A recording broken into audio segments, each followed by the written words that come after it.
Señal directa. Acompáñenos al comentario que nos ofrece el doctor Armando Zacarías Castillo, pues con un tema por demás interesante, esta reflexión sobre las marchas de género y particularmente la marcha feminista del pasado viernes. ¿Cómo está, doctor? Buenas tardes. Buenas tardes, José Ángel, un gusto saludarte, te envío un muy cálido saludo y a través de ti a la amable audiencia del Sistema Universitario de Radio y Televisión. Efectivamente, en días pasados nos confrontamos a una serie de manifestaciones que constituyeron un momento inédito en nuestra historia reciente porque no se trató de un partido político, de una ONG o de una organización conocida. Se trató de la necesidad de visibilizar no un movimiento que en efecto concentró la atención, sino de un fenómeno que atávicamente venimos atrasando desde hace mucho tiempo. Lo sorprendente de las expresiones de hastío, de irritación y de indignación no solamente generaron el desconcierto de las autoridades, principalmente capitalinas, sino en su conjunto de la sociedad que frente a un problema grave, profundo y doloroso, no reaccionó ni clara ni efectivamente en sus primeros momentos de expresión y de manifestación. Las declaraciones y el accionar de las policías fueron lentas y descoordinadas. Las reacciones frente a las manifestaciones de la semana pasada, que por su carácter multiangular se concentraron en solamente algunos de sus rasgos, pero no se enfocaron en las líneas antropológicas, sociales y de poder que han elevado la voz de género en un grito social de hartazgo.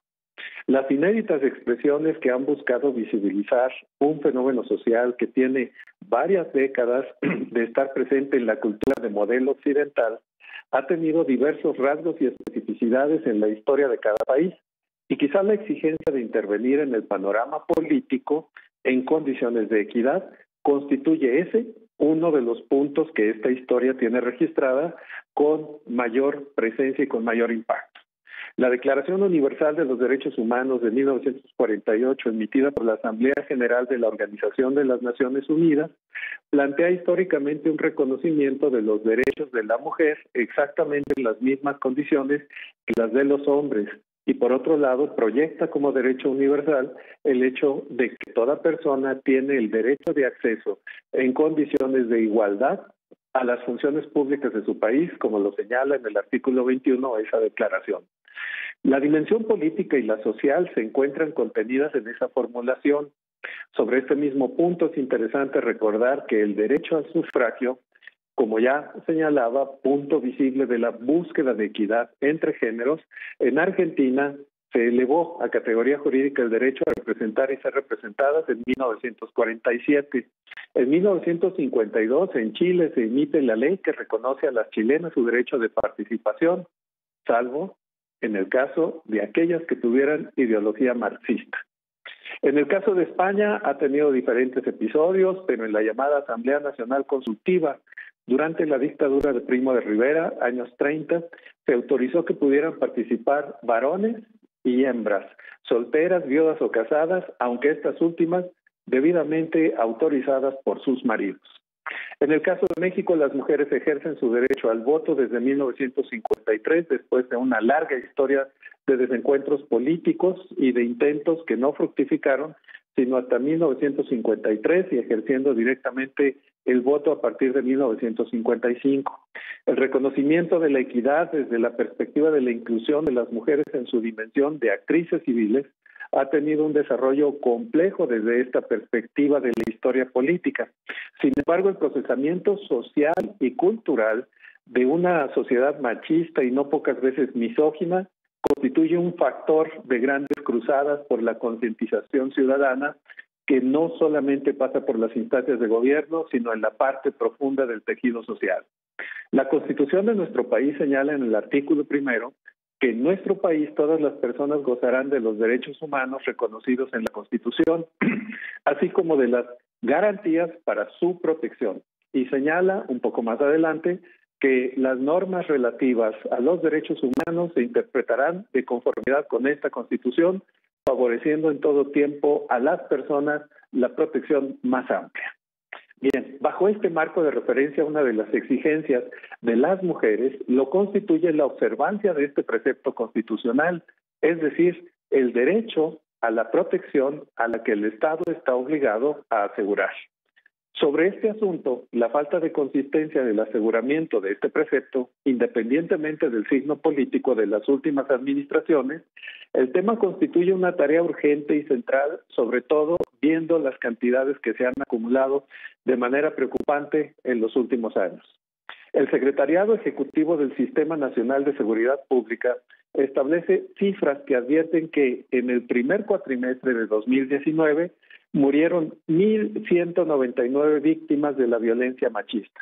Es decir, cada 2 horas y media, en promedio, una mujer es asesinada en su condición específica de mujer. Una estadística que no disminuye a pesar de la gran movilización social. En abril de este año, las autoridades mexicanas contabilizaron 315 homicidios, convirtiéndose así en el mes con más delitos contra la mujer en lo que va de 2019. Le sigue marzo con 310, enero 302 y febrero, el de menor incidencia, 272 asesinatos con dolo. La menor incidencia, 272 asesinatos. En la encuesta nacional sobre la dinámica de las relaciones en el hogar del INEGI en 2016 se arrojaron datos muy preocupantes. El 66.1% de las mujeres señalaron haber sufrido al menos un incidente de violencia emocional, económica, física, sexual o discriminación a lo largo de su vida. 49% especificó el caso de la violencia emocional, 41.3% mencionó violencia sexual y 34% violencia física. En esa misma encuesta se señala que de las mujeres que han experimentado violencia física y o sexual, y así dice la pregunta, por otro agresor distinto a la pareja, el 9.4% presentaron una queja o denuncia ante alguna autoridad y solicitó apoyo a alguna institución.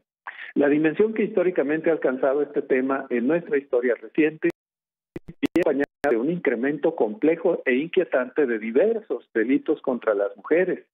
ONU Mujeres, por su parte, muestra una preocupante tendencia a la alza en las cifras en las que contabilizan las muertes por razón de género de 1985 al año 2017 en nuestro país, señalando que hay una tendencia al alza que debe ser revertida y llegando a niveles nunca vistos de más de 10 asesinatos de mujeres al día, y que si no se extrapolan los datos de 2018 hasta el final del año, se esperaría una tasa de 5.6 homicidios al final del año de mujeres y feminicidios por cada 100,000 mujeres. Se trata de un asunto en el que en los últimos años y también en los últimos meses no se nota un comportamiento que marque una diferencia en la dimensión del tratamiento institucional de este grave problema. El 4 de agosto se dio a conocer la información sobre una presunta violación de una joven en manos de policías de la Secretaría de Seguridad Ciudadana de la Ciudad de México, circunstancia que provocó la indignación de amplios sectores de la sociedad, y ese hecho ejemplificó una vez más la violencia contra las mujeres en la capital mexicana. El seguimiento del caso no tuvo la efectividad que se esperaba de las instituciones concernidas. El desarrollo de las pesquisas fue lento y dentro de ese contexto la jefa de gobierno de la Ciudad de México, Claudia Sheinbaum, aseguró que en el caso de la presunta violación cometida por policías a su mando, no habría impunidad, pero tampoco fabricación de culpables. Esta postura y la ambivalencia de las declaraciones de los diferentes órganos policíacos provocaron una expresión de irritación social. Nuevamente en las declaraciones de la jefa de gobierno se señaló que esto no fue una protesta, fue una provocación. No se pueden fabricar culpables. Eso fue lo que dijo la jefa de gobierno. La expresión social no constituye en ningún momento una provocación y el seguimiento serio, organizado con claridad, constituye una demanda importante. La forma en la que se pueden observar diferentes acontecimientos de este mismo evento y concentrarse en los actos destructivos constituye un enfoque definitivamente importante, pero dista mucho de ser el nodo central del sentido de la necesidad de visibilización de un problema central. La equidad no se trata exclusivamente de las condiciones laborales, sino de garantizar un elemento esencial marcado en la Constitución de nuestro país: el derecho que tenemos todas y todos de un desarrollo armónico, estable, productivo y en condiciones de una vida pacífica. Diferentes formas de expresión y de comportamiento tuvieron los grupos de mujeres que se manifestaron durante la semana pasada. Esto pondrá a prueba estas manifestaciones en la perspectiva de las recientes leyes restrictivas de manifestación pública, por ejemplo, las del Estado de Tabasco.